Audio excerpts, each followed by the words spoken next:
ये वक्त आपके लिए जीत का नजरिया विकसित करने और जिंदगी में असाधारण नतीजे हासिल करने का है। Jeff Keller. नजरिया जीत का। अध्याय 1। नजरिया ही सब कुछ है। पर क्यों? मेरी पीढ़ी की सबसे महान खोज ये है कि इंसान अपने नजरिए को बदलकर अपनी जिंदगी बदल सकता है। William James.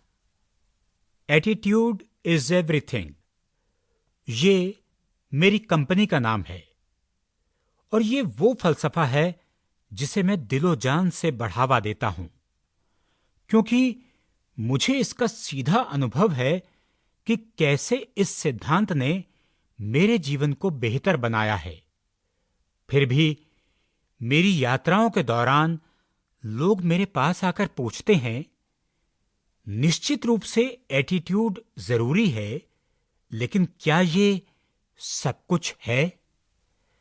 देखिए, मैं सच में मानता हूं कि एटीट्यूड सब कुछ है। चलिए, अपने मकसद के लिए हम सकारात्मक रवैये की बेहद आसान परिभाषा लेते हैं। सबसे पहली बात, सकारात्मक रवैया रखने वाले लोग आशावादी होते हैं। वो नहीं हो सकता के बजाय हो सकता है पर फोकस करते हैं। वो सीमाओं के बजाय संभावनाएं देखते हैं। अब मैं ये बात सबसे पहले स्वीकार करता हूं कि कामयाबी को केवल सकारात्मक रवैये से कहीं ज्यादा की जरूरत होती है। दूसरे नियम कायदे भी हैं जिन्हें आपको अपनाना होता है, लेकिन इन सब की शुरुआत होती है एटीट्यूड से। बिना सकारात्मक एटीट्यूड के आप कामयाबी के दूसरे नियम कायदों के फायदे नहीं उठा सकते। आपका एटीट्यूड आपकी कामयाबी और उपलब्धि की बुनियाद और शुरुआत है। चलिए देखते हैं कैसे आपका रवैया कामयाबी के दूसरे पहलुओं को सक्रिय बना देता है। आत्मविश्वास।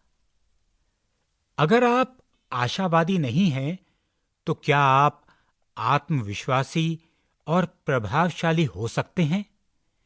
मुझे ऐसा नहीं लगता। आत्मविश्वासी व्यक्ति अपनी क्षमताओं में भरोसा करता है और सफलता की उम्मीद में आगे कदम बढ़ाता है। उस आत्मविश्वास को दूसरे लोग देख सकते हैं और महसूस कर सकते हैं। नकारात्मकता संदेह और हिचक को पैदा करती है। दृढ़ता। हम सभी जानते हैं कि अपने उद्देश्य को हासिल करने में बार-बार किए जाने वाले प्रयासों का क्या महत्व है।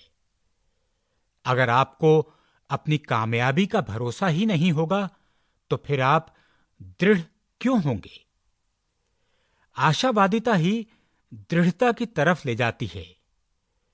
नकारात्मक लोग पहली मुश्किल पर ही हार मान लेते हैं, क्योंकि उन्हें लगता है कि अब ज्यादा कोशिशें करने का कोई फायदा नहीं है। पलटवार। जब आपको धूल चटा दी गई हो, तब अपने पैरों पर फिर से खड़ा होना, ये निश्चित रूप से कामयाबी के सबसे महत्वपूर्ण सिद्धांतों में एक है। नकारात्मक लोग और भी निराशावादी हो जाते हैं जब चीजें उनकी योजना के मुताबिक नहीं होती हैं। सकारात्मक लोग अस्थायी रूप से हताश होते हैं और फिर वो उस मौके या सबक की तलाश करते हैं जो मुसीबत से निकलता है। मैंने भी पाया है कि जो लोग बेहद सकारात्मक होते हैं, वो जीवन की घटनाओं का विरोध नहीं करते, अपनी किस्मत को कोसते नहीं हैं या इस बात का रोना नहीं रोते हैं कि बुरी चीजें